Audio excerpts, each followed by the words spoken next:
در این ویدیو تمام کارهایی که قبل از آپلود یک ویدیو باید انجام بدید رو بیان میکنم. اولین چیزی که انتخاب میکنید موضوع ویدیو هست. باید ببینید آیا این موضوع تقاضایی داره یا نه. یوتیوب در حقیقت یک نوع موتور جستجو هست. شما میتونید موضوعتون رو توی یوتیوب سرچ کنید، ببینید ویدیوهای هم موضوع چقدر ویو داشته، یا در گوگل ترندز موضوعتون رو سرچ کنید، ببینید در 3 ماه اخیر، 1 ماه اخیر یا 1 سال اخیر این موضوع چقدر بازدید داشته و آیا رو به رشد بوده در گوگل ترندز یا نه. بعد سعی کنید موضوعتون رو در یک جمله بیان کنید. به این سوالات پاسخ بدید. موضوع ویدیو در حقیقت چی هست؟ هدف ویدیو چی هست؟ چرا این ویدیو رو میسازید؟ و آیا میتونید اون رو در یک جمله توصیف کنید؟ بیشتر زمانتون رو باید برای پیدا کردن ایده بذارید. کاری که مستر بیست انجام میده. ویدیوهای بزرگ ایده های بزرگ داشتن.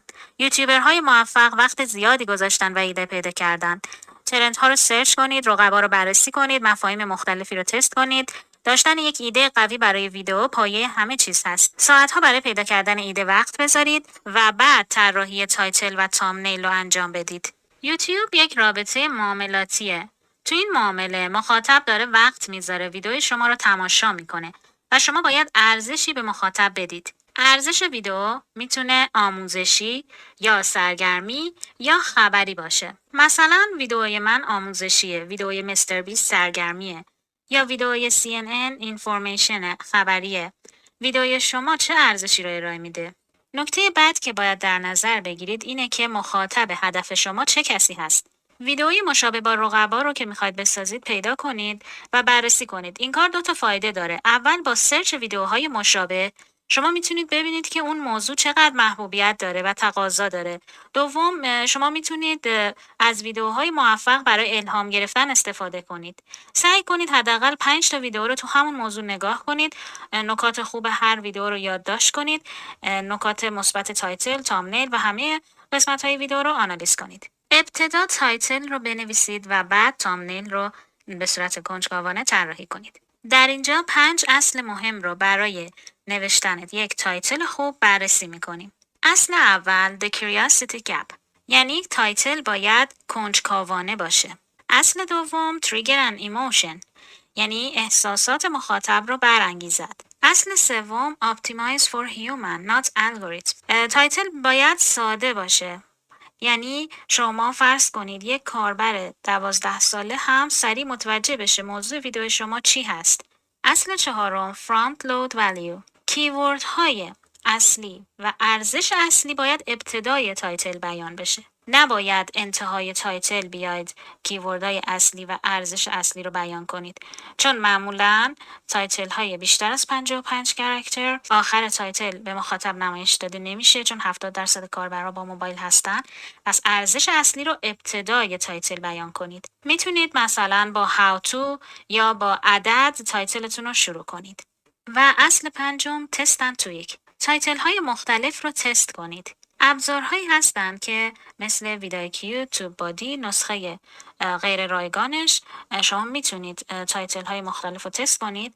همچنین یوتیوب آپدیت جدیدی رو اضافه کرده که شما به غیر از تست تامنیل تست تایتل هم خواهید داشت. یعنی علاوه بر این که شما میتونید 3 تا تامنیل طراحی کنید، برای هر تامنیل هم میتونید یک تایتل طراحی کنید و این بسیار عالی هست که به زودی اضافه خواهد شد. اگر تایتلتون جواب نداد میتونید بعد از انتشار تایتل رو تغییر بدید. تایتل شما باید کنجکاوانه باشه، احساسی مثل ترس، علاقه به پاداش، سورپرایز، تازگی، ترس از دست دادن. میتونید کلماتی مثل warning، hidden، secret، explosive، proven اینها رو در تایتلتون استفاده کنید. اینها ایموشنال هوک هستن، یعنی قلاب‌های احساسی هستن. تایتل شما نباید بیشتر از 55 کاراکتر باشه، چون 70% کاربرهاتون از طریق موبایل نگاه میکنن و اگر بیشتر از 55 کاراکتر باشه ادامه تایتل به اونها نمایش داده نمیشه. پس کلمه‌ای که قلاب احساسی هست، ایموشنال هوک هست، ابتدای تایتل بیارید. اگر تایتل کوتاه باشه به آسونی قابل خوندنه، به آسونی مخاطب به یاد میاره و همچنین به آسونی باعث برانگیخته شدن احساسات میشه. میتونیم در اینجا دو نوع تایتل رو تعریف کنیم. براوز بیس تایتل و سرچ بیس تایتل. مخاطب در یوتیوب به دو صورت محتوای شما رو میبینه. یا از طریق سرچ کردن موضوع هست و یا از طریق اسکرول کردن در هوم پیج هست یا ساجستد ویدیو. اگر تایتل براوز بیس رو انتخاب میکنید باید کنجکاوانه باشه، سوالی رو در ذهن مخاطب ایجاد کنه. مثلا یوتیوب شورتس just change forever یا this mistake is killing your channel. خب این سوالی در ذهن مخاطب ایجاد میکنه که چه اشتباهی کانال شما رو نابود میکنه. اگر تایتل سرچ بیس رو انتخاب میکنید معمولا تایتل هایی هستن که برای ویدیوهای آموزشی استفاده میشن و دارای کلمات سئو شده هستن، مثل کلماتی که با how to شروع میشن، چون how to زیاد سرچ میشه و در طول زمان جواب داده و برای ویدیوهای evergreen استفاده میشه. ویدیوی evergreen ویدیویی هست که همیشه ویو داره، یعنی موضوعش قدیمی نمیشه، مثل موضوعات آموزشی. در اینجا دو نمونه از تایتل سرچ بیس رو میبینید: How to start a dropshipping business in 2025 و Best Video Cameras for Beginners. باید بدونید که کدوم نوع تایتل رو میخواید بنویسید، یعنی هدفتون کدوم دسته هست، سرچ بیس یا براوز بیس. اشتباهی که اکثر افراد انجام میدن اینه که ویدیو رو ضبط میکنن و بعد تایتل و تامنیل رو طراحی میکنن، در صورتی که برعکسش باید انجام بشه. یعنی شما اول باید تایتل رو بنویسید و بعد تامنیل رو طراحی کنید و بعد به سراغ ساخت ویدیو و سناریو برید. بعد از نوشتن تایتل این سوالات رو از خودتون بپرسید: اینکه تایتل شما چه موضوعی داره و چه ارزشی رو به مخاطب منتقل میکنه و چرا باید مخاطب بهش توجه کنه؟ آیا احساساتی رو درگیر میکنه؟ مثلا 9 things I wish I knew when I started YouTube. 9 چیزی که من آرزو داشتم بدونم قبل از اینکه یوتیوب شروع کنم. خب خیلی چیز جذابی هست. با رقم شروع کرده تایتل رو. مخاطب کنجکاوه بدون اون 9 مورد چی هست. ابتدا 10 تایتل رو طراحی کنید. میتونید از هوش مصنوعی کمک بگیرید که برای شما تایتل های مختلفی بنویسه و از بین اونها یک تایتل رو که از نظر شما مناسب هست انتخاب کنید. بعد از نوشتن تایتل میرسیم به طراحی تامنیل. دومین قدم و مهمترین مرحله‌ای که باید انجام بشه طراحی تامنیل هست. چرا اهمیتش از همه مراحل بیشتر هست؟ چون اگر مخاطب کلیک نکنه چیزی رو تماشا نمیکنه. پس این که مخاطب رو وادار کنید به کلیک کردن خیلی مهم هست. اینکه شما از چه ترفندهایی استفاده می کنید، آیا روانشناسی تامنیل رو در نظر می گیرید یا نه؟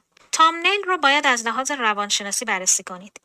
چه چیزی باعث میشه مخاطب روی یک تامنیل کلیک کنه؟ تامنیل شما باید کنجکاوانه باشه. حس کنجکاوی رو در مخاطب برانگیزد که باعث بشه مخاطب کلیک کنه. استفاده از چهره در تامنیل تأثیر بیشتری برای انتخاب تامنیل داره و چهره شما میتونه ترس، خوشحالی، شوکه شدن اینها رو منتقل کنه.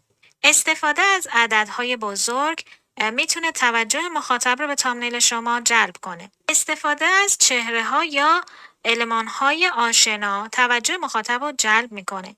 مثلا استفاده از لوگوی یوتیوب، تیک تاک، اینستاگرام یا چهره افراد معروف. جنبه زیبایی عکس تامنیل رو هم باید در نظر بگیرید. از لحاظ زیبایی باید ترکیب رنگ ها متناسب باشه. هرچی تامنیل شما ساده تر باشه توجه مخاطب رو بیشتر جلب میکنه. پس از عکس های شلوغ استفاده نکنید. استفاده از صحنه هایی که توجه مخاطب رو جلب میکنه. صحنه های اکشن، صحنه های خطرناک، دراما، اینها توجه مخاطب رو جلب میکنه. میتونید تامنیل رو به دو قسمت تقسیم کنید. تامنیل های بیفور افتر 2 مرحله از انجام کاری رو نشون میدن: قبل از انجام، بعد از انجام. موضوع شما میتونه یا آفست قرار بگیره یا سنترد. آفست معمولا سمت راست یا چپ تصویر موضوع ویدیو رو بیان میکنید، مثل تامنیل هایی که اینجا میبینید، و سنترد موضوع اصلی در وسط تامنیل قرار میگیره. تامنیل و تایتل باید همدیگر رو کامل کنن. نباید جمله تایتل رو روی تامنیل بنویسید و جمله تکراری رو بنویسید. تامنیل شما هرچه ساده تر باشه توجه بیشتر جلب میکنه. استفاده از رنگ های متضاد، استفاده از فونتی که ساده و خوانا باشه و با طراحی کلی هماهنگ باشه، تمرکز بر موضوع رو نشون بده و همچنین هویت برند رو منتقل کنه. اگر میخواید کلماتی روی تامنیل بنویسید، بیشتر از 5 کلمه استفاده نکنید. بعد از طراحی تامنیل این سوالات رو از خودتون بپرسید. آیا من خودم روی این تامنیل کلیک خواهم کرد؟ آیا این تامنیل حس کنجکاوی رو برمیانگیزد یا احساسات رو درگیر میکنه؟ آیا میتونم اون رو خاص‌تر طراحی کنم؟ آیا این تامنیل در هوم پیج برجسته است؟ تامنیل اولین چیزی که مخاطب میبینه. بعد مخاطب تایتل رو نگاه میکنه. پس اهمیتش خیلی زیاده. تامنیل باید کانترست داشته باشه، یعنی تضاد رنگ، مثلا پس زمینه روشن با فونت تیره. مثل این تامنیل ها مخاطب باید در یک نگاه به تامنیل موضوع در 2 ثانیه سریع متوجه بشه. تامنیل رو شلوغ نکنید، یعنی از چندین عکس در تامنیل استفاده نکنید. هرچی تامنیل ساده تر باشه توجه مخاطب رو بیشتر جلب میکنه. یک تامنیل خوب یک نکته خاص رو بیان میکنه یا احساسات رو درگیر میکنه یا چیزی رو به مخاطب وعده میده. این به مخاطب اجازه میده موضوع ویدیو رو قبل از اینکه کلیک کنه متوجه بشه. به عنوان یک انسان مغز ما دوست داره چهره و حالت چهره رو تشخیص بده. پس اگر از چهره در تامنیل استفاده کنید احتمال کلیک بیشتر میشه. چیزهایی مثل حالت چهره یا تماس چشمی یا احساسات در چهره توجه افراد به تامنیل رو جلب میکنه، ولی مخاطب از روی چهره خسته و بیطرف رد میشه. 70% مخاطب هاتون با موبایل تماشا میکنن. پس شما باید ببینید تامنیل شما در سایز کوچیک، سایز موبایل به چه شکلی هست. شما میتونید به سایت thumbsup.tv برید و تامنیلتون رو بارگذاری کنید و ببینید در سایز موبایل به چه شکل هست. آیا میتونید در سایز موبایل سریع متنی که رو تامنیل هست رو بخونید، سریع متوجه بشید موضوع ویدیو چیه؟ میتونید تامنیل رو در سایزهای مختلف در هوم پیج، موبایل و ساجستد ببینید. تامنیل اهمیت خیلی زیادی داره، وقت زیادی باید بذارید. بعد میرسیم به قلاب یا هوک. شما 15 ثانیه فرصت دارید مخاطب رو متقاعد کنید ویدیوتون رو ببینه.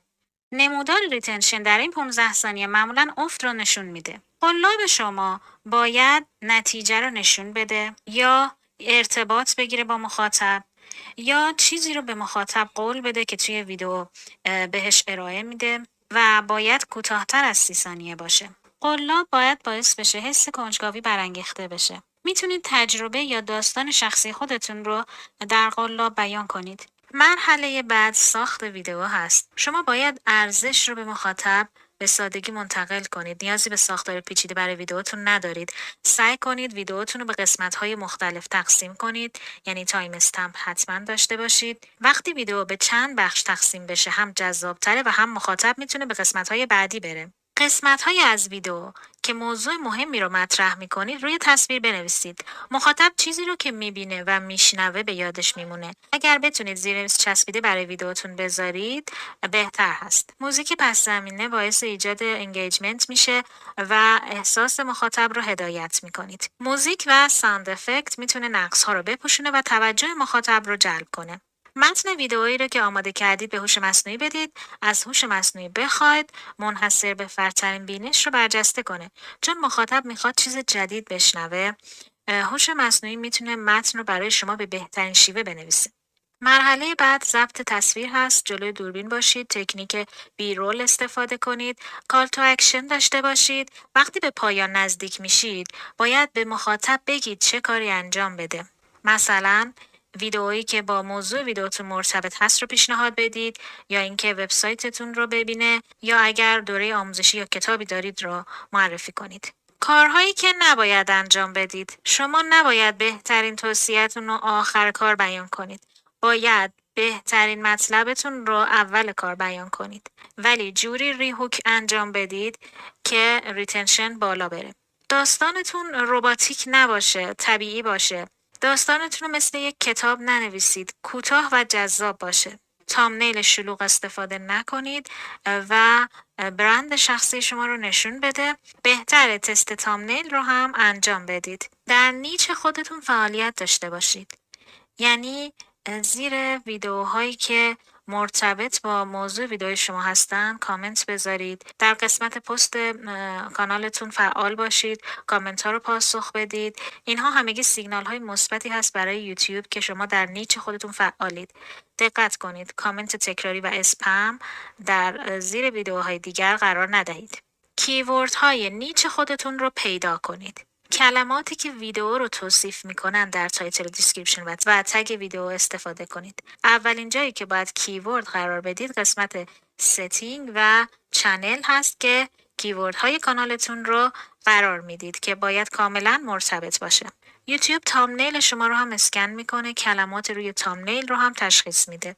قبل از اینکه فایل رو آپلود کنید بهتره تایتل ویدیوتون رو برای اسم فایل قرار بدید. البته این خیلی تاثیر نمیذاره، ولی چون یوتیوب همه چیز رو آنالیز میکنه و میخونه بهتره کیوردهای اصلی یا تایتلتون رو برای اسم فایل قرار بدید. کیوردهای اصلی باید در 2 جمله اول دیسکریپشن باشه. اگر در جمله اول باشه که عالیه، ولی اگر جا نشد میتونید در 2 جمله کیوردهای اصلی رو بیان کنید. 3 یا 4 هشتگ مرتبط کافیه که اونها باید کیوردهای اصلی باشن. سعی کنید در اولین جمله ویدیوتون کیوردهای اصلی رو بیان کنید، یعنی موضوع ویدیو رو که کلماتی که در تایتل هست اونها رو بیان کنید. قسمت تگ ویدیو باید کاملا مرتبط باشه. تگ های مرتبط رو بنویسید.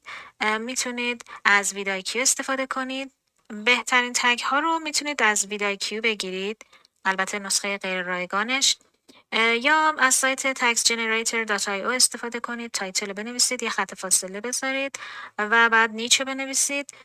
به شما تگ های مرتبط رو میده، ولی خیلی دقیق نیست این سایت. در مورد سئو ویدیو به طور کامل در این ویدیو توضیح دادم. زیرنویس رو منتشر کنید و ترجمه به زبانهای دیگر رو هم بزنید. مکان دیگری که میتونید کیورد اصلی رو قرار بدید تایم استمپ های ویدیو هست. سئو درست ویدیو باعث میشه که ویدیو به افراد درست نمایش داده بشه. سئو برای کانال های بزرگ ضروری نیست، چون اونها مخاطب خودشونو دارند و اگر هیچ سئویی انجام ندن ویدیوهاشون بازدید داره. بیشتر سئو به درد کانال های کوچیک میخوره که موضوع ویدیوشون رو به الگوریتم نشون بدن و مخاطب هدفشون رو تعیین کنن. سئو در یوتیوب یعنی استفاده از کلمات مناسب در جای مناسب.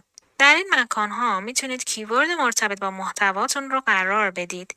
قسمت چنل تگ، چنل دیسکریپشن، تایتل، تامنیل، ویدیو فایل نیم، نام فایل، دیسکریپشن، هشتگ، تگ، چپتر، پلیلیست و ترانسکریپت یعنی متن ویدیو. بعد از انتشار ویدیو در این مرحله الگوریتم ویدیوی شما را با گروه کوچکی از افراد تست می‌کند. 2 تا کار رو میتونید برای پروموت بهتر انجام بدید. اول میتونید در این مرحله یعنی بلافاصله پس از انتشار ویدیو لینک ویدیو رو برای دوستانتون بفرستید، به شرطی که حداقل 75% ویدیوتون رو تماشا کنن.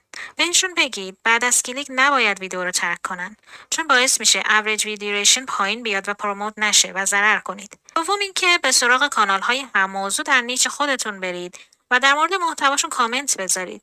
البته کامنت تکراری یا زیاد نذارید که اسپم تشخیص بده، چون این حرکت اسپم هست و باعث میشه کانالتون بسته بشه. به بقیه کامنت ها پاسخ بدید. این کار نشون میده کانال شما در یک کامیونیتی اینگیجمنت داره و کانالتون رو در معرض دید بیشتری قرار میده.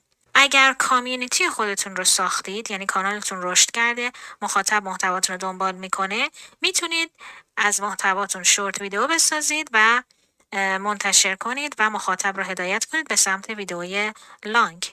در اینجا 3 عامل مهمی که در رشد کانال شما و پروموت ویدئوهای شما تاثیر داره رو بیان میکنم. عامل اول CTR هست. کلیک ترو ریت. CTR 2 تا 5 1% متوسط هست و CTR 5 تا 10% خوبیه و بالای 10% عالیه. البته تعریف CTR خوب بستگی داره به نیچ شما، تعداد مخاطب‌های شما و نحوه نمایش محتوای شما بستگی داره. و همچنین منبع ترافیک. مثلا نرخ کلیک از جستجو بیشتر از براوز فیچر و ساجستد هست. دقت کنید CTR همه چیز نیست، یک قسمت از پازله. مثلا اگر CTR شما پایین هست ولی واچ تایم و ریتنشن بالا هست، یوتیوب هنوز هم ویدیو شما رو پروموت خواهد کرد. عامل بعد که خیلی تاثیر داره توی پروموت ویدیو میانگین زمان بازدید هست. یوتیوب مثل یک بیزینس هست. نیاز داره که اشخاص روی ویدیوها بمونن تا بتونه تبلیغ بیشتری رو پخش کنه. کار شما به عنوان یک تولید کننده محتوا اینه که مخاطب رو روی ویدیو نگه دارید. اوریج ویدیو ریشن 60 تا 70% قابل قبول هست. هرچه بیشتر باشه یوتیوب ویدیو شما رو بیشتر پروموت میکنه. و عامل سوم که مهم هست average views per viewer هست. AVPV. average views per viewer یعنی هر مخاطب چند تا از ویدیوهای کانال شما رو تماشا کرده. مثلا اگر AVPV 1 باشه یعنی هر مخاطب فقط یک ویدیو از کانال شما رو تماشا کرده. ولی هر عددی بیشتر از 1 مثل 1.2 یا 2 یعنی افراد غرق تماشای محتوای شما هستند. پس سعی کنید این عدد بیشتر از 1 باشه. برای بالا بردن AVPV شما باید ویدیوهای مرتبط رو به مخاطب پیشنهاد بدید در اند اسکرین در پایان ویدیو که مخاطب ویدیوهای بعدی شما رو نگاه کنه. یک راهکار دیگه هم قرار دادن پلیلیست هست چون باعث میشه مخاطب ویدیوهای مرتبط رو در پلیلیست تماشا کنه و مخاطب رو روی یوتیوب نگه میداره. یوتیوب و الگوریتم افراط در تماشا رو دوست داره. اگر روی این 3 مورد تمرکز کنید چیزی که الگوریتم میخواد رو بهش میدید. بقیه معیارها مثل لایک، شیر کردن ویدیو اینها در درجه اهمیت پایینتری قرار دارن. روی این 3 تا معیار که اهمیت بیشتری داره تمرکز کنید. سعی کنید مخاطب رو خوشحال کنید نه الگوریتم رو. و اینکه برای انتشار کانسیستنسی داشته باشید یعنی استمرار. مثلا 2 روز خاص رو در هفته انتخاب کنید ویدیو منتشر کنید. هرچه بیشتر محتوا تولید کنید یوتیوب زودتر مخاطب هدف شما رو شناسایی میکنه. ولی زیاده روی نکنید یعنی کیفیت بر کمیت اولویت داره. کانالتون رو یک باره رها نکنید. موفقیت یک شبه به دست نمیاد. عوامل مهم رو در اینجا مرور میکنیم. موضوع دارای پتانسیل بالا، کلیک بالا، ریتنشن بالا و الگوریتم که الگوریتم مساوی با علاقه مخاطب. کارهایی که نباید انجام بدید. تگ استافینگ، زیاده روی در استفاده از تگ. سعی کنید همون قسمتی که 500 کاراکتر در تگ ویدیو برای شما قرار داده شده همونجا تگ‌های مرتبط رو وارد کنید. توصیه میکنم در دیسکریپشن تگ وارد نکنید. سعی کنید کلمات کلیدی رو در قالب جمله در دیسکریپشن بیان کنید. ایمیلی که باهاش کانال ساختید رو در قسمت ایمیل کانالتون قرار ندید. چون هکرها ایمیل شما رو ممکنه هک کنن. ایمیل دیگری رو برای ارتباط قرار بدید. کانالتون رو به وبسایت ها و اپلیکیشن های مختلف وصل نکنید. ایمیل هایی که دریافت می کنید برای پیشنهاد همکاری یا کلاب باید از فرستنده مطمئن بشید. روی لینک هایی که داخل ایمیل هست کلیک نکنید وگرنه ایمیلتون هک میشه. هیچ وقت توی کامنت ها از مخاطب های دیگه درخواست نکنید که کانال شما رو سابسکرایب کنن. این خلاف قوانین یوتیوب هست. هشتگ های زیاد قرار ندید در دیسکریپشن. 3 هشتگ پرسرچ و مرتبط با نیچتون رو قرار بدید. اگر از محتوای دیگران استفاده می کنید فریوس رو رعایت کنید تا کپی رایت کلیم یا استرایک دریافت نکنید. میتونید ویدئوی فریوس رو مشاهده کنید که به طور کامل نحوه استفاده منصفانه توضیح داده شده. بهترین ویدیوهای کانالتون رو بررسی کنید.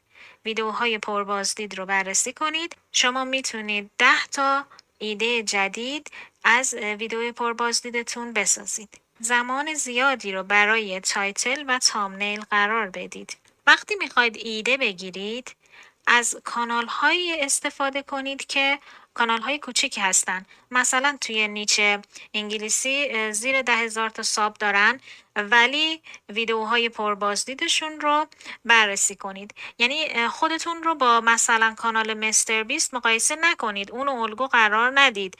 وقتی که شما تازه شروع کردید باید کانال های کوچیکی رو بررسی کنید که بازدیدهای خوبی دارن. یعنی ویدیوهای پربازدیدشون رو بررسی کنید. 90 روز به خودتون مهلت بدید و حداقل هفته یک ویدیو در این 90 روز منتشر کنید. در اینجا چندین وبسایت رایگان رو میبینید که میتونید برای طراحی تامنیل استفاده کنید. سایت های مثل کانوا، پیکسارت، فوتور که برای موبایل هم میتونید استفاده کنید، یعنی نسخه اپلیکیشن هم اکثر اینها دارند. سایت دیگه ای که میتونید استفاده کنید photopea.com هست و همچنین ویدایکیو که در ویدیوهای قبلی نحوه استفاده از ویدایکیو برای ایجاد تامنیل رو توضیح دادم. در اینجا جدیدترین آپدیت های یوتیوب و اخبار یوتیوب رو بررسی میکنیم. اکنون شما می توانید ویدیوهایی که دوبله خودکار هستند رو ادیت کنید. این امکان وجود نداشت ولی الان در استودیو میتونید ویدیوهایی که دوبله خودکار شده رو ادیت کنید. البته برای ویدیوهایی که دوبله خودکار هستند، یعنی زبانهای خودکار. اگر خودتون به صورت دستی زبانی رو اضافه کنید نمیتونید ویدیو رو فعلا ادیت کنید که اواخر امسال البته اضافه خواهد شد. بعد از اینکه ادیت ویدیو رو انجام دادید و تغییرات ذخیره شد، دوبله ویدیو هم آپدیت خواهد شد. آپدیت دیگری که اضافه شده اینه که شما در قسمت پست حداکثر 5 تا عکس رو میتونستید پست کنید، ولی الان با آپدیت جدید شما 10 تا عکس رو میتونید در قسمت پست کنید. آپدیت دیگری که قرار اضافه بشه نیو ویدیو پروموشن هست. پروموت جدید هست که شما میتونید در قسمت ادیت ویدیو اضافه کنید، اینکه کاربر از وبسایت شما بازدید کنه، شماره تماس بذارید، کانتکت ناو، بوک ناو، شاپ ناو، خرید کنه و گت کود که اینها مواردی هستند که برای پروموت میتونید استفاده کنید که فعلا در دسکتاپ اضافه شده.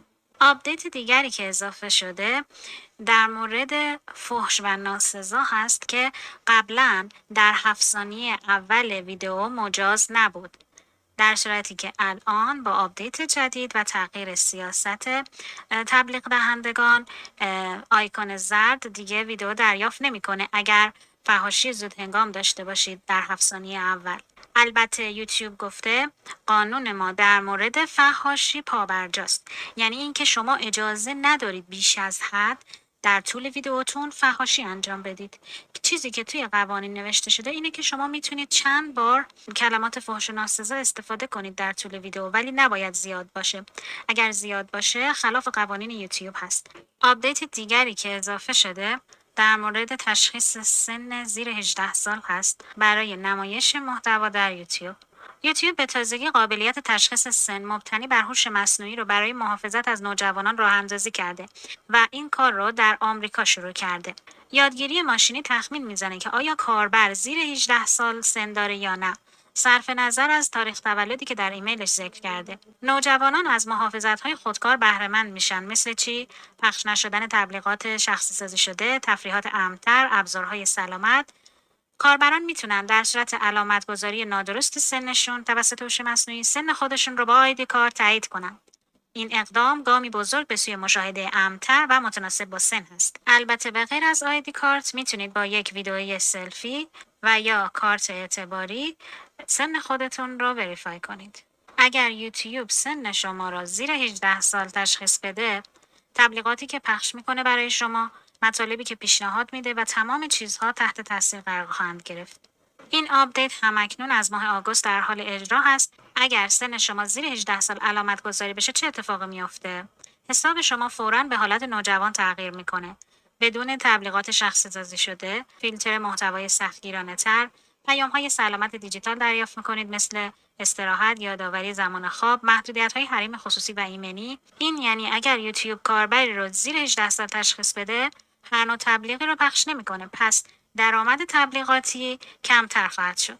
اگر با حسابتون محتوای انیمیشن یا کودکانه نگاه میکنید، ممکنه یوتیوب اشتباهاً شما رو زیر 18 سال طبقه بندی کنه. اگر حساب کاربریتون جدیده یا سابقه تماشای کمی دارید، اگر دستگاه خودتون رو با فردی که زیر سن قانونی هست به اشتراک میذارید، اگر به ندرت محتوای بزرگسال رو تماشا میکنید، اگر اطلاعات پروفایلتون ناقصه، همه اینها باعث میشه که یوتیوب سن شما رو زیر 18 سال تخمین بزنه. از 25 جولای دولت بریتانیا قانون ایمنی آنلاین رو اجرا کرد و باعث شد که خیلی از کسانی که در انگلیس زندگی میکنن از فیلتر شکن استفاده کنن، چون برای استفاده از وبسایت ها و بقیه پلتفرم ها مثل یوتیوب نیاز به وریفای سن بود. آپدیت دیگری که اضافه شده برای هوم پیج اینه که شما میتونید پست رو هم به هوم پیجتون اضافه کنید. اگر حداقل 2 تا پست در کانالتون باشه، به طور خودکار قسمت پست در هوم تب شما نمایش داده میشه. اگر هوم تب رو از کاستومایزیشن روشن کرده باشید، پست رو خواهید دید و اگر دوست ندارید نمایش داده بشه، میتونید از قسمت کاستومایزیشن پست رو حذف کنید. آپدیت دیگری که به تازگی اجرا شده هارت پست هست. این که شما پست های ویور رو میتونید لایک کنید که ویور ها ببینن چه چیزی شما دوست داشتید. آپدیت دیگری که اضافه شده برای شورت ویدیو تبدیل عکس به ویدیو هست. یعنی شما میتونید عکسی که در گالری دارید رو توسط هوش مصنوعی متحرک کنید و به ویدیو تبدیل کنید. افکت های بیشتری اضافه خواهد شد. همچنین شما میتونید عکس سلفی خودتون رو به یک کلیپ متحرک تبدیل کنید با تم‌های مختلف و افکت‌های مختلف. مورد دیگری که اضافه میشه AI Playground هست. یعنی فضایی برای تولید ویدیو با استفاده از تصاویر، موسیقی و همچنین هوش مصنوعی جن AI. یعنی با استفاده از پرامپت های از پیش پر شده یا نمونه های ویژه به صورت فوری ویدیو تولید می کنید با استفاده از ابزار VO2 که بعداً VO3 هم اضافه میشه. تمام محتوایی که از این طریق تولید می کنید باید قوانین یوتیوب رعایت کنند و همچنین شامل برچسب AI خواهند بود. این قابلیت از ماه جولای در آمریکا، کانادا، استرالیا و نیوزلند در دسترس هست و مناطق بیشتری به آن اضافه خواهد شد. یعنی شما میتونید با یک پرامپت شورت ویدیو بسازید. البته با پرامپت انگلیسی. تیم یوتیوب داره روی این طرح کار میکنه که پرامپت به زبانهای دیگر رو هم پشتیبانی کنه و کشورهای بیشتری رو هم در بر بگیره که اگر شما فیلتر شکنتون رو آمریکا قرار بدید، این ویژگی رو در شورت ویدیو خواهید دید. آپدیت جدیدی که از آگوست 2025 اضافه شده محدودیت درخواست بررسی برای کانالی که بسته شده و همچنین مدت زمان 1 سال شما فرصت دارید برای کانالی که بسته شده درخواست بررسی بدید. یک نکته رو اینجا توضیح بدم که توی 1 ماه اخیر کانال های زیادی بسته شدن و دلیلش هم این بوده که هوش مصنوعی یوتیوب آپدیت شده، کانال ها رو چک میکنه. بعضی از کانال ها اشتباه بسته شدن که درخواست بررسی دادن و برگشته. حتی کانالی بوده که در 4 هفته 7 بار بسته شده، درخواست بررسی زده و برگشته، ولی خیلی از کانال ها هم بر نگشتن و حتما نقض قوانینی انجام دادن که خودشون اطلاع نداشتن. اینجا اعلام میکنم بسته شدن یک باره کانال ربطی به ادسنس نداره، به ادسنس هم آسیبی نمیزنه و حتما نقض قوانینی انجام دادید که اطلاع نداشتید. بهتره قانونی که نوشته شده رو مطالعه کنید. وقتی کانالی به یک باره بسته میشه معمولا یکی از این دلایل توی ایمیل ذکر میشه، یا به دلیل سرکامونشن و یا به دلیل کامیونیتی گایدلاین که این کامیونیتی گایدلاین باز ممکنه توی ایمیل ذکر بشه، مثلا به دلیل اسپم یا دیسیپتیو بوده، یعنی محتوای اسپم یا فریبنده، یا دلایل دیگه مثلا سکسچوال پورنوگرافی، اینها توی ایمیل ذکر بشه، یا فقط نقض قوانین ذکر بشه و یا سرکامونشن ذکر بشه. بدترین نوعش سرکامونشن هست، یعنی دور زدن قوانین. اگر کانال شما به دلیل سرکامونشن بسته بشه و توی ایمیل ذکر بشه، شما هیچ کانال دیگه رو اجازه ندارید ایجاد کنید. تنها راه اینه که دستگاه، VPN، IP، چهره، صدا، محتوا، همه چیز، شماره تلفن، ایمیل، همه چیز عوض بشه، حتی VPS استفاده کنید. سرکامونشن خیلی سختگیرانه هست و اگر کانال دیگه ایجاد کنید بسته خواهد شد. اگر هم دلیلش کامیونیتی گایدلاین هست که باید دلیلش رو پیدا کنید که تکرار نکنید. اگر کانالتون یک باره بسته شد که این اواخر زیاد پیش اومده، شما یا توی استودیو بیگین ریویو رو میزنید، نکست رو میزنید و دفاعیتون رو وارد میکنید که مثلا قوانین رو نقض نکردید و درخواست بررسی دارید، و یا از طریق ایمیل اپیل هیر رو میزنید و فرم رو پر میکنید. شما فقط 1 بار میتونید درخواست بررسی بدید و تا 1 سال فرصت دارید درخواست بررسی بدید. آپدیت دیگری که اضافه شده گسترش هایپ به 19 کشور هست که شامل هند، اندونزی، مکزیک و کشورهای اروپایی میشه. در مورد هایپ در ویدیوهای قبل توضیح دادم. آپدیت دیگری که اجرا شده در مورد ترندینگ پیج هست. ترندینگ پیج حذف شده و با یوتیوب چارتس جایگزین شده. در قسمت یوتیوب چارتس شما میتونید موزیک های ترند و همچنین بر اساس علاقه مخاطب موضوعات ترند رو ببینید. قرار دسته‌بندی های ترند دیگر به چارتس اضافه بشه. آپدیت بعدی مربوط میشه به دسته‌بندی تبلیغات حساس بیر اسکین، یعنی تصویر برهنه پوست، از دسته‌بندی حساس حذف خواهد شد که از 15 آگوست اجرا میشه.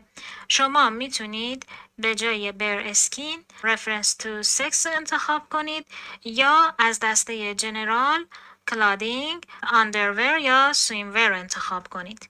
آپدیت دیگری که از جولای 2025 اجرا شد در مورد تغییر قوانین کسب درآمد در یوتیوب بود که در ویدیوی قبل به طور کامل توضیح دادم. فقط یک نکته رو اینجا بیان میکنم در مورد محتوای هوش مصنوعی. یوتیوب در قانون جدیدش repetitious content رو به inauthentic content تغییر نام داده. repetitious content چی بوده؟ ویدیوهایی که ریوزد هستن و ساختار مشابهی دارند. این authentic content چی هست؟ محتوایی که اوریجینال نیست، خلاقیت نداره، ارزش انسانی بهش اضافه نشده، مثل ویدیوهای هوش مصنوعی که ارزش خیلی کمی بهش اضافه شده، یا ویدیوهایی که به صورت اسلاید هست یا فقط متن روی تصویر بدون صدا و توضیح. ویدیوهای مس پرودوس یا تولید انبوه، خوندن یک متنی که متعلق به خودتون نیست، موزیک هایی که خیلی شبیه به موزیک اوریجینال هست. اینها محتوای اینوفنتیک، نامعتبر در نظر گرفته میشن در قانون جدید. پس محتوایی که با هوش مصنوعی میسازید باید معتبر باشه، ارزش داشته باشه و اوریجینال باشه. و یوتیوب محتوای هوش مصنوعی که لو افورت هست، یعنی ارزش خیلی کمی بهش اضافه شده، اسپمی هست، میسلیدینگ هست، گمراه کننده هست رو مانیتایز نمی‌کنه. آپدیت دیگری که در 22 جولای اضافه شده آزمایش قابلیت‌های جدید در دریم ترک هست. گزینه‌های جدیدی اضافه شده برای ساخت و بهبود کیفیت موسیقی برای شورت ویدیو در دریم ترک. فعلا در مرحله آزمایشی است و برای گروه خاصی از سازندگان در آمریکا اجرا میشه. آپدیت دیگری که از 1 آگوست اجرا شده، یوتیوب در حال تست ویژگی کلاب هست. ویدیو کلاب شبیه کلاب اینستا هست ولی احتمالاً فقط در یک کانال پخش میشه. در مورد ویدیوی کلاب و تنظیماتش در ویدیوهای قبلی به طور کامل توضیح دادم که به چه صورت کلاب رو از تنظیمات ویدیو انجام بدید. میتونید در ویدیوی آپدیت قبلی تماشا کنید. ویژگی خوبی که کلاب داره اینه که ویدیوی شما به مخاطبای هر دو کانال پیشنهاد میشه. این سوال رو از هوش مصنوعی پرسیدم که آیا ویدیو کلاب در 2 کانال نمایش داده میشه و هوش مصنوعی پاسخ داد که خیر، فقط در یک کانال منتشر میشه، یعنی به مخاطبهای هر 2 کانال پیشنهاد میشه یا حالا ممکنه چندین کانال باشن. کلابریتورها در تایتل و دیسکریپشن تگ میشن. آواتار مخصوصی کنار تایتل ویدیو ظاهر میشه که نشون میده که این ویدیو کلاب هست. مخاطب میتونه روی 3 نقطه زیر ویدیو کلیک کنه و مور رو بزنه و تمام کانال هایی که کلاب هستن رو ببینه. البته این متنی که اینجا نوشته شده پاسخ هوش مصنوعی هست. باید اجرا بشه ببینیم کلاب به چه صورت خواهد بود. ویژگی کلابریشن در 1 آگوست در کانال مستر بیست، مارک رابر، بن آزلارت و بقیه یوتیوبرهای بزرگ تست شده. آپدیت بعدی که از 14 جولای به صورت آزمایشی اجرا شده تست تایتل هست که فعلا در مرحله آزمایشی هست و بعداً برای گروه‌های بزرگتر اجرا میشه. یعنی همونطور که شما تست تامنیل رو انجام میدید، 3 تا تامنیل رو میتونید آپلود کنید، 3 تا تایتل رو هم میتونید تستش رو انجام بدید. مورد دیگه ای که میخواستم بیان کنم، کانال هایی که تازه به مانیتایز میرسن و درخواست مانیتایز رو میدن، یوتیوب در مرحله بررسی کانال ممکنه پیغام ریوز کانتنت به شما بده. این رو بیان کردم برای اینکه در 1 سال اخیر این پیغام زیاد به کانال ها داده شده. دلیلش هم اینه که یوتیوب میخواد که شما ویدئوی دفاعی بفرستید و ثابت کنید که محتوا رو خودتون ساختید. یعنی اگر با پیغام ریوز کانتنت هنگام مانیتایز مواجه شدید ناامید نشید. 99% یوتیوبرها با فیلم دفاعی مانیتایز میشن. اینکه فیلم دفاعی رو چطور بسازید میتونید در گروه تلگرام پیام بذارید که راهنماییتون کنم. اطلاعیه دیگه که یوتیوب منتشر کرده در مورد پیشنهادهای فیک برند دیل هست که با برندهای جعلی انجام میشه. یوتیوب گفته ما از کلاهبرداری های پیچیده ای که وانمود میکنه اسپانسرهای پرسود برند رو ارائه میده که کانال یوتیوب شما رو هک کنه آگاه هستیم و میخوام این رو با شما به اشتراک بذاریم. نحوه کلاهبرداری به این صورته که مهاجمان ایمیلی رو برای شما ارسال میکنن که پیشنهادی هست که خیلی بیش از حد خوب هست. از شما میخوان فایلی رو دانلود کنید که معمولا پسوندهای exe scr داره به جای pdf و داک. معمولا دامنه ایمیلشون هم با غلط املایی شبیه ایمیل های معتبر هست.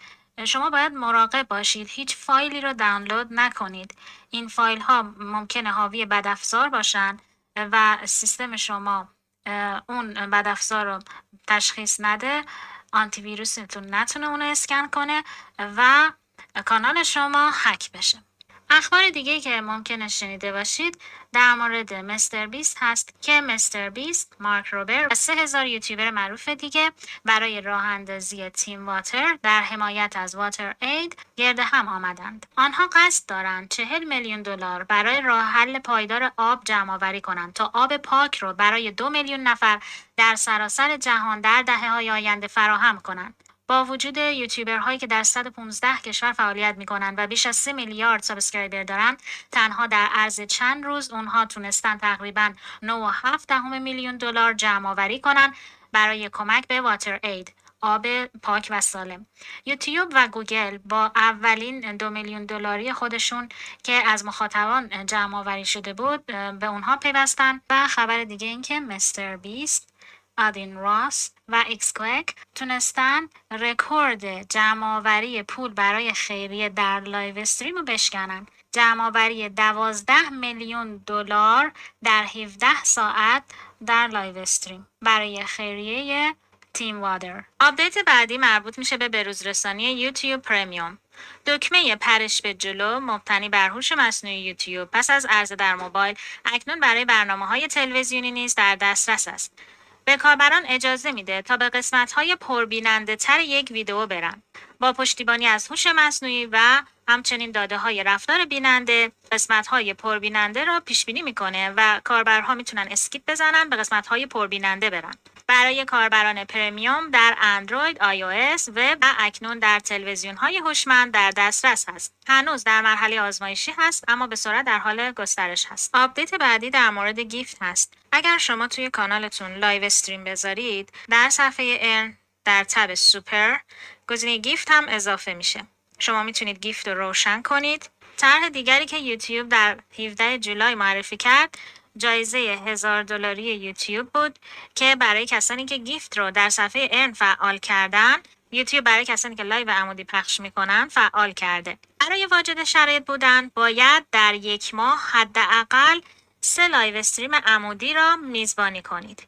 در هر یک از این 3 لایو استریم حداقل یک گیفت یا هدیه دریافت کنید. عضو برنامه YPP باشید و شرایط پرداخت رو داشته باشید، یعنی آستانه درآمد رو داشته باشید. این برنامه برای تولید کنندگان واجد شرایط در آمریکاست. هدایا یا همون گیفت رو در یوتیوب استودیو فعال کرده باشید. ماژول آیتم های مجازی را بپذیرید. اگر این شرایط داشته باشید، یوتیوب این جایزه رو در پرداخت ماهانه ادسنس شما لحاظ میکنه. در نظر داشته باشید که این جایزه تضمین شده نیست. بسته به تعداد هدایایی که دریافت میکنید و سایر عوامل تا سقف 1000 دلار هست این جایزه. این برنامه تا 31 دسامبر 2025 ادامه داره. بنابراین میتونید تا آخر دسامبر 2025 هر زمانی که واجد شرایط شدید از این برنامه استفاده کنید. هدایا یا گیفت توسط جوئلز ارائه می شوند و شما روبی کسب می کنید. یک روبی معادل 1 سنت هست. این جایزه اضافه بر درآمد هدیه معمولی شماست. این انگیزه هدیه دادن در پخش زنده عمودی بخشی از برنامه زمان محدود یوتیوب برای واجد شرایطان در ایالات متحده است. هدف برنامه تشویقی هدیه لایو عمودی، افزایش درآمد و تعامل سازندگان با تشویق به استفاده از ویژگی‌های جدید گیفت، جوئلز و روبی در پخش زنده است. اهداف اصلی این برنامه افزایش درآمد، رقابت با مدل هدیه‌دهی تیک تاک و همچنین ترویج پخش زنده عمودی است و همچنین افزایش تعامل بینندگان. در مورد آپدیت گیفت در ویدیوهای قبل به طور کامل توضیح دادم، ولی در نظر داشته باشید که این برنامه مخصوص کاربران آمریکا هست، یعنی فقط VPN دلیل نمیشه که شما این هدیه رو دریافت کنید. احتمال زیاد ادسنس شما باید آمریکا باشه برای دریافت هدیه.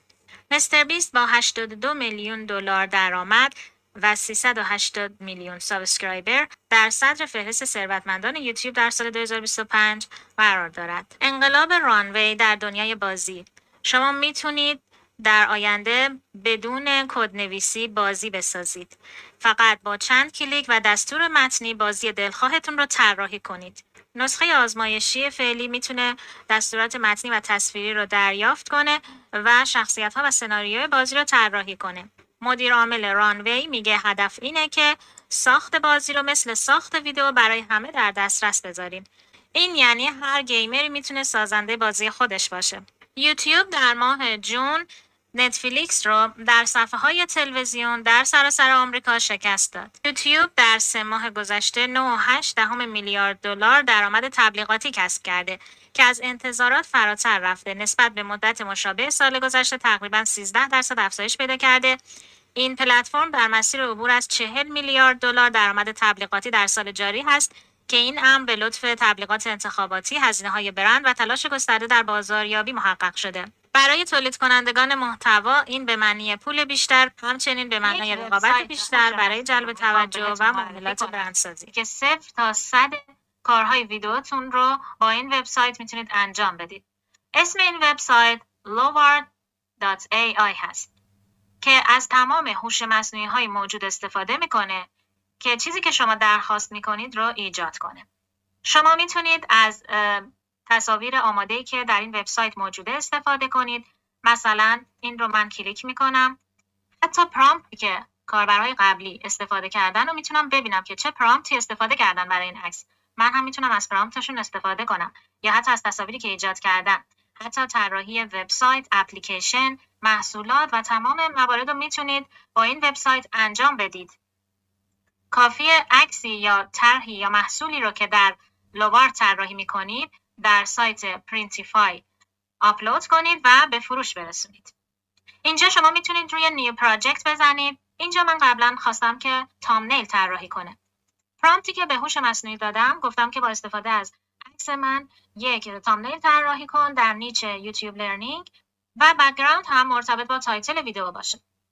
چندین تامنیل رو برای من طراحی کرده. شما اینجا میبینید تامنیل هایی که ایجاد کرده. منتها عکس من رو خیلی تغییرات داده. یعنی نکته‌ای که باید در نظر بگیرید اینه که شما 500 تا کردیت دارید در نسخه رایگان و میتونید پلن های دیگر رو خریداری کنید اگر نیاز دارید که ویدئوی زیادی رو تولید کنید. و مورد مهم دیگه این که این سایت استفاده تجاری داره، یعنی نسخه رایگانش رو اگر استفاده کنید استفاده تجاری داره.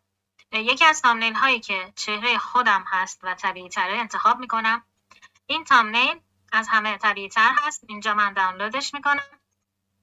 میبینید این چهره خودم هست، تغییراتی داده نشده و طبیعی تره. این تامنیل رو من برای ویدیوم انتخاب میکنم. شما به صورت روزانه 300 تا کردیت دارید که میتونید 8 تا کانورسیشن داشته باشید، 25 تا عکس ایجاد کنید، 33 ثانیه ویدیو ایجاد کنید. پس ویدیوی طولانی نمیتونید ایجاد کنید. و اینجا میبینید که نسخه رایگان، استارتر، بیسیک و پرو توضیح داده شده. این تامنیلی بود که سایت لوارز برای من طراحی کرد.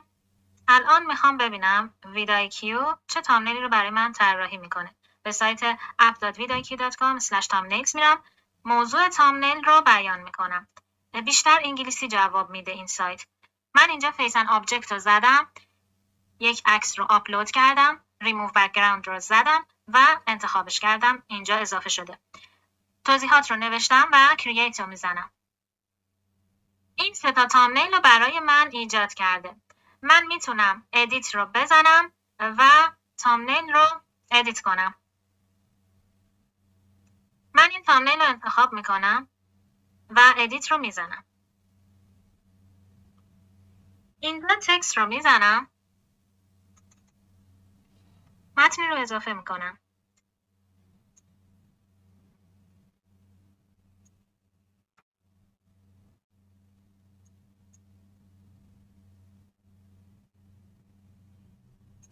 استایل رو میزنم. یک استایل دیگه انتخاب میکنم. خب این استایل بهتری هست.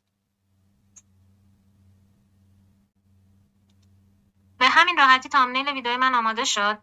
اگر خواستید تغییراتی بدید میتونید ریفاین رو بزنید و توضیح بدید که چه تغییراتی در تامنیل برای شما ایجاد کنه. مثلا رنگ بک‌گراند رو عوض کنید.